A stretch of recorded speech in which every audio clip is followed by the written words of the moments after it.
RVK movies, right? What single scene in a movie made you laugh the hardest? Oh, well, my default, there's a few that I have on my list. I actually have a personal list, top 10 funniest single moments. You've heard me say this one before, though. It's not nearly as funny when I say it. Mel Brooks, Spaceballs, Dark Helmet, Lone Star. Now, Lone Star, you will see that evil will always triumph because good, wait for it, is dumb. I have never laughed harder or longer or as consistently over the years at any one single moment in a movie in my life than that one. So that's the one for me. Bruce Almighty, not a great movie, but the Steve Carell scene, well, the first time I really got introduced to Steve Carell and Bruce is doing the powers on him and he's I lost it in the theater. I just remember just crying, laughing. That and Team America, the puppet sex, that killed me. Those two those two things, it killed me because I wasn't expecting it. So those movies, and I think the last one was when I was really when I was younger and I watched not Son-in-Law, Encino Man, and there's a scene when they're going to the amusement park and they shake like the mascot's head and they hit him in one direction the other way, and that just got me. I don't know why. You're going to with talking about Will Carell, Steve Carell, from that the moment in the scene in 40-Year-Old Virgin when he's getting the chest hair wax, that I cringe and cry and laugh every time I see that. He's got a great yell. Oh yeah, he's got a great yell. I'd say the entire film, Young Frankenstein. It laughed through the entire film. But if I was going to pick one scene that I remember seeing in the theater, it was in the late mid '90s, Dumb and Dumber, when Jim Carrey, he had just eaten all this hot, and he's like squeezing ketchup into his face. Yeah. Just the insane dumbness of that film was so contagious. I didn't know what. I just blindly went to go see the movie. I don't even think I'd seen a trailer for it. And I remember almost crying, laughing, because it was just that dumb. Ashley, what about you? What would be like a common moment? It's hard to say movie of all or scene of all time, but a movie that I can watch over and over again. It always cracks me up. The scene in Bridesmaids when they're on the plane and she's like, "Hello, I'm Mrs. Iglesias." No, it's me. I love that scene. I love the scene of Gray Meat. Gray Meat and Bridesmaids. Gray Meat? Yeah, and then my they, gosh, they go to the bridal shop and they're all sick. And then she poops in the middle of the street in the dress. I love it. All right. Brian Reynolds writes, what's the right way to deal with rude peeps in a theater? Scream at them. Yeah, I mean, I honestly don't. It depends, and I'm the wrong guy to ask. I mean, really, if somebody's really being really bad, the right thing to do is, and the responsible thing to do is just, walk out of the theater, grab an usher and say, look, there's an issue in Theater 5 here that somebody's being really disruptive for the whole audience. That's the right thing to do. I told the story about a month ago. I have turned around and just screamed my bloody freaking head off at a group of gaggling teenage girls who would not shut up. Like, it was just unbearable. And that was the wrong thing to do. I should have gone and got an usher and handled it. So that's probably the right way to do it. Well, like last night we saw a screening and there was a guy, it was like, I swear, I think the guy in front of us? He was like Rocky, he was like Paulie from Rocky. And he's just, the whole time, yeah, you know what? Yeah. Dude. First of all, lower the volume. And it was a press screening too. It was loud, but no one actually said anything to that guy. I don't know, maybe. You know why? Why? Well, no, I can't say because there's an embargo till tomorrow. Okay, but nobody said anything to him. But normally, like for me, the thing that always gets me, there's two things: is that if someone has their feet up, like near me, like right here, can you please put your feet down? And then the cell phone. There is no reason for you to be on your cell phone in the theater at all. If the big lights, if the screen is, I always say, I just can't help it. It's something to me. I go, please turn it. I always say, please shut your phone down. Shut it down. Because there's no reason, I can't stand, but there's no reason for you to be texting or checking videos or anything in the theater. Go in the lobby. It's silly. Yeah, I have various different ways to shut these people down. Snapping necks, breaking legs. Well, if they're in front of you and they're using your cell phone and it's the trailers are over and we're into the movie and the movie has started and they're on their phone, I just yell out loud, "Boy, I'd love to watch this movie, but all I can see is that person's cell phone in front of me." And I just yell at them. The phone goes off and the embarrassment.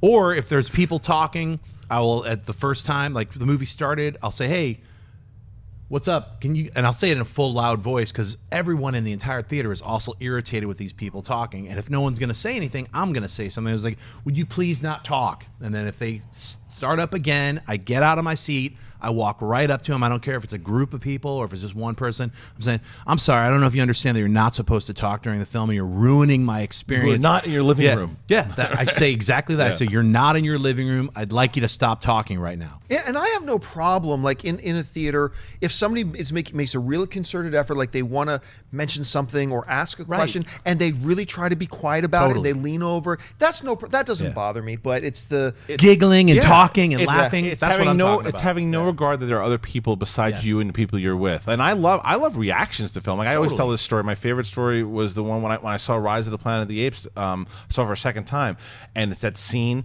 where when Caesar says no, and some guy just had an honest reaction. He goes, "Damn!" as loud as he could. Actually, you know what? Is Ray in the room? Ray, hey, Ray, come on camera for a second. He yes, didn't know. someone asked for Ray, come on. Ray, this is our production guy, Ray, who does. I don't think Ray's ever appeared on the show. Who does all of our Someone asked graphic. for a Ray But cameo. I gotta tell you, you're talking about reactions. I gotta, come on over here, Ray. I gotta tell you, my favorite reaction. Ray meme. I'm not kidding either. When we're watching a movie with Ray, I am not kidding. You think this is right out of a movie and right out of a stereotype? Like the girl's about to go down into the basement. Oh no! No, she's gonna go down there. Don't go down there. Like he's one of these guys. And especially if you're watching a comedy, there's no guy who's more fun to watch a comedy with than him, or an exciting movie. He was great. He was great to watch Creed with too, man. He was like cheering. Creed is great to watch. He gets very emotional. Yeah, it's like, oh, she's not gonna do that. She did that. It's like, that wasn't really right. Like when it's somebody who's like really into the movie and it's like, and it's fan participation. Yeah, there's nothing wrong with that. Yeah, nothing wrong with that. Unless it's like, Schindler's List. Yeah, then you're like, why are you laughing? Why are you cheering?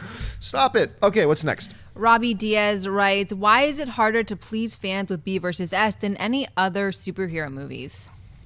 Because the movie hasn't come out yet. It's also Batman vs Superman. There's a lot of expectations for the two most iconic superheroes of all time. Yeah, I don't look. No one's seen the movie yet, so I mean, nobody should be pleased at this point, and nobody should be displeased at this point. All we can be pleased with or displeased with is the marketing. And honestly, a lot of people who are really looking forward to Batman Superman who's saying, "Oh, everybody's crapping on Batman Superman." No, they're not. They're not. You just got a victim mentality. I find that a lot of DC fanboys, and Marvel fanboys too for that matter, but have victim mentalities. That the moment, look, the second trailer was not a great trailer. All right?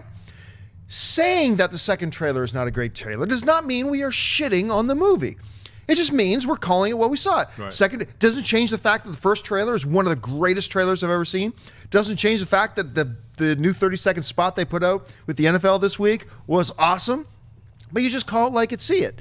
And so, no, like everybody out there who thinks, oh, the DC fanboys are thinking, everybody's out to get us. No, they're not. No, they're not. The vast majority of people are really looking forward to Batman versus Superman. So I just think we need to take a breath. You know what I also think it's because there's so much passion and love for those characters from the DC fans and from fans in general. But I think, look, here's the thing, and I've said this, and I talked about it even yesterday. I am not as excited for Batman v Superman as I was before. Like, I certainly want to see it, but it's just not one of those movies. Like, my expectations have been lowered, but I don't think it's going to be a bad movie. I still think that it could be good. I just don't care about it as much as like you guys do. Doesn't mean I hate it. Doesn't mean I think it's a terrible, stupid movie. I don't know if it's going to be a terrible movie or a great movie. I certainly hope that it's great. I want Batman v Superman to be a great movie. I love Superman. It's just something for me right now. I'm just not as excited as I've been for other properties. Like, I'm more excited for me right now for like Deadpool and X-Men. Those movies I'm looking forward to a little bit more than Batman v Superman. But it doesn't mean I hate the movie. Yeah, I did nothing else to add. All right, last question of the day. Oh, Harry J.A. Killick writes, apart from Les Miserables, why aren't we seeing big-budget musicals based on stage shows? Wicked would be a great movie. Well, I think one of the big issues was, remember a few years ago they came out with Rent, which is a very popular stage show. Didn't do great at the box office. And that kind of put a damper on things. Like, you had films like Chicago, which are great. One of my top 10 all-time favorites, Moulin Rouge, I think is spectacular. If you haven't seen Moulin Rouge, by the way, watch it. It is fun. It's emotional. It's just great. It's just a wonderful, wonderful film. Probably my favorite film that Ewan McGregor's been involved with. But they're tricky to do. They're very tricky to do because you're probably paying a lot just for the rights to do it, and then is the movie going on? The movie going on is a different audience than the stage show going audience, so it's a roll of the dice. I love Les Mis, though. I thought the job they did with Les Mis was magnificent. I love that film. So I'd like to see a few more, but there's not a lot of stage shows.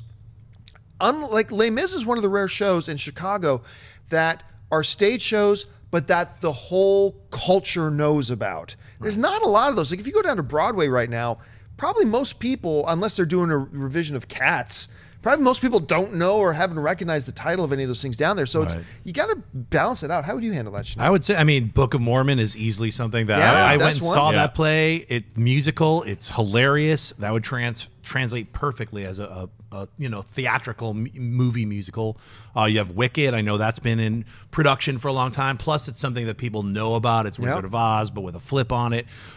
Cats still hasn't been done as some gigantic, weird, like, look at all the cats. I watch Cats every day on YouTube. I'll go see a musical with cats in it. Come on. What's wrong with you? They're from outer space. They are doing a Wicked movie, though. Yeah, that's Yeah, what with I'm the saying. producer from Into the Woods. And I'm sad, though, Idina Menzel, who's like one of the biggest on Broadway. She was in Rent, was one of the voices in Frozen. She sang Let It Go. She was in Wicked on Broadway, and she's not going to be in the movie, though. I'm super sad. that's She's just an amazing unfortunate. I thought you said voice. Adele Dazeem. Adele didn't you? Dazeem, that's For what this I year. meant. Because I heard John Travolta was going to be in Yeah, the movie. Right. he's And it's actually gonna be a going to giant be in cat. Wicked. Like Yeah. a giant cat with just wings. I agree with you guys. I think that it's just there's not a lot of recognizable properties. So all the ones that you guys said are in production or should be. At least I think they're talking about Book of Mormon, or maybe not. I mean, because I don't. It's also they haven't made, like, even Les Mis didn't make a ton of money, so it's a big investment. Yeah. So yeah, we'll see. Hey guys, if you like this clip, click here to watch the entire episode. Also, make sure you subscribe to our YouTube channel because it'll help you stay up to date with all the stuff we've got going on here at Collider.